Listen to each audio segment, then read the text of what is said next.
QB Tinder, for all you guys that are on dating apps, and for those of you who aren't, you get a quarterback, you look at him, you might be attracted, you might not be. There might be something that draws you in, something you don't want. You swipe right when you want him, you swipe left when you don't. So we're going to start this one off with Shedeur Sanders, Browns starting quarterback. Gino? Yeah. He enjoys turning obscure football programs into national contenders, living off of his dad's fame. Had a highly impressive showing in the Browns' first preseason game, Dave. What do you think?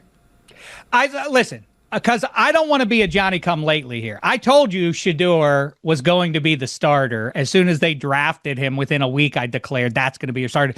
It's got to be him.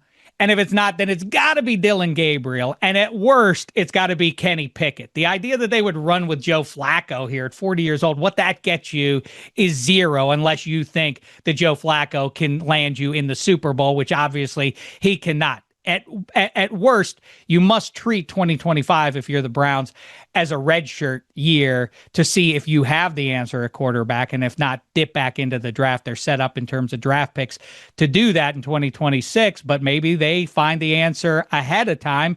In Shedeur, he did look good. I do think he is an NFL starting quarterback. I think, ironic or otherwise, the Dion aspect of it hurt the situation rather than helped it, when you generally would think, oh, his old man, Hall of Famer, man, that can only help things, was his college coach. In this case, I think it put a weird sort of stink on Shedeur, and we were incapable of seeing clearly who this guy was. How say you? Yeah, he's definitely suffering for his dad's sins, I think. I thought he was a steal in the draft.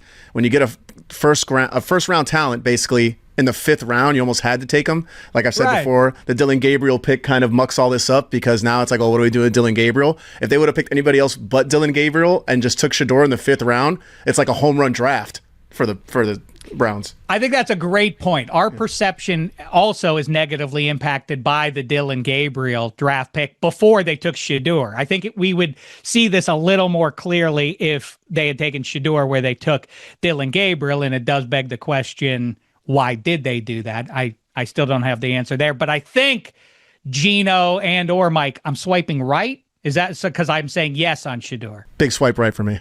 So I'm swiping right. Yeah, Gino, what about Next. you? I'm swiping right as well. I cannot unsee that second touchdown throw. He did it perfect fading throw. to the left, over the defender, into the corner of the end zone. That's an NFL throw. And I know a lot of people will say, oh, it's a preseason game, not the best defenders. The placement on that ball is perfect. Doesn't matter who's defending him. Perfect ball.